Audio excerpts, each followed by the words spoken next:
আসলে check check মানে আমরা বুঝি যে চেকটা যদি কোনো ব্যাংকে আমরা দেই, দেওয়ার পর আমাদের টাকা দেয়, টাকা উত্তোলনের কাজে আমরা চেক ব্যবহার করে থাকি। তো আমি যে প্রশ্নটা করতে চাচ্ছি আপনার কাছে সেটা হচ্ছে, চেকের মূল্যায়নটা আসলে কতটুকু? হ্যাঁ, এটা একটা খুব ভালো বিষয়।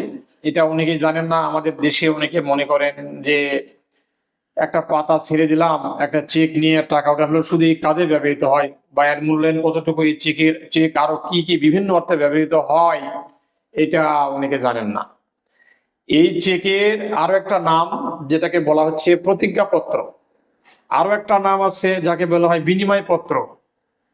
তো এই বিনিময় পত্র আরো একটা, প্রতিজ্ঞাপত্র এবং চেক, যেটাই চেক সেটাই বিনিময় পত্র, সেটাই প্রতিজ্ঞাপত্র।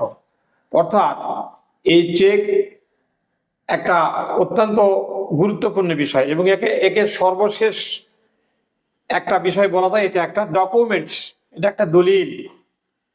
দলিল, যে দলিলে যদি কেউ স্বাক্ষর করে টাকা প্রদানের প্রতিশ্রুতিতে, সেটা ওই ব্যাংকে, তো আমি ইতিপূর্বে বললামই, জমা দিলে সেটা যদি কোনো অপরাধের পর্যায়ে পড়ে, তো এই দলিলটাকে সহসা বাতিল করা যায় না, এবং বিজ্ঞ আদালত এটা অবিশ্বাস করতে পারেন না, এটা মেনে নেন, এবং এটার মামলা হলে এই মামলাটা অত্যন্ত গুরুত্বপূর্ণ মামলা হিসেবে বিবেচিত হয়।